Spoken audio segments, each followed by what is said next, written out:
Treasures can be found in the most ordinary of places. A worn cardboard box can neatly contain a wealth of memories. Experiences become reborn,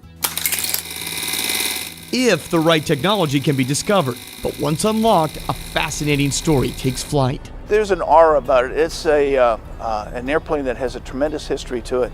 These are rare images of Pratt Whitney's former flying test bed, a Boeing B-52 Stratofortress once housed at Connecticut's Bradley International Airport. Only 5 employees ever flew the magnificent machine. And there was 143 switches. Ken Benson was one of them. In 1968, when the JT-9D was developed and going to market, Boeing insisted that the engine fly before they put it on their 4-engine 747. So we acquired a B-52 from the Air Force. Benson, now a volunteer at the New England Air Museum, is a former pilot and test engineer for Pratt Whitney. Years later, his helmet and jacket are still in pristine order. The only thing missing is his plane. The thing that I pride myself on, and everybody looks at me like I'm a two-headed billy goat at times, is I said we taught ourselves how to fly the airplane. Recollections of flying are as rich as the film kept safely in his possession. And the fella that I was replacing, his name was George Gordon, said, "Benson, get up here and going to learn to fly this airplane." I said, "Yeah, about time. Yay.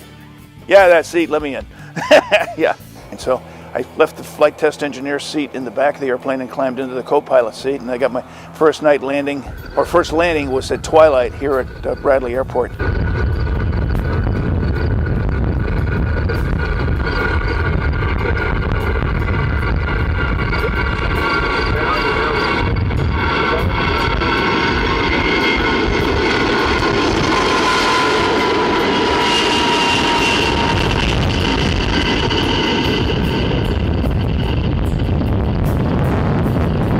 This recent taxi down memory lane is thanks to the awakening of another sleeping giant, this time in the Arizona desert.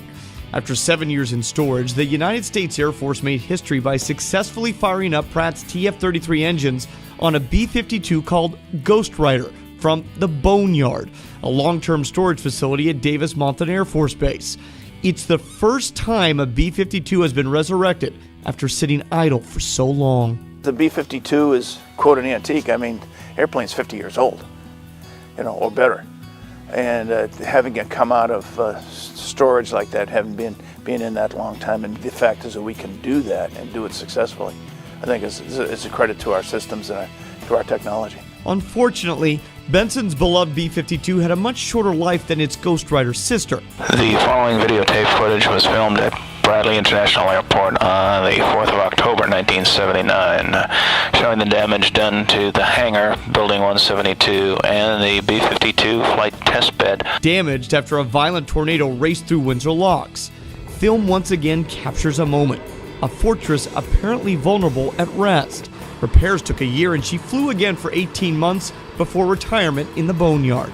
It was quite traumatic here at the airport. Years later, the nostalgia is palpable. Staring at a successful rebirth in the desert, Benson remembers what it was like guiding this massive metallic bird.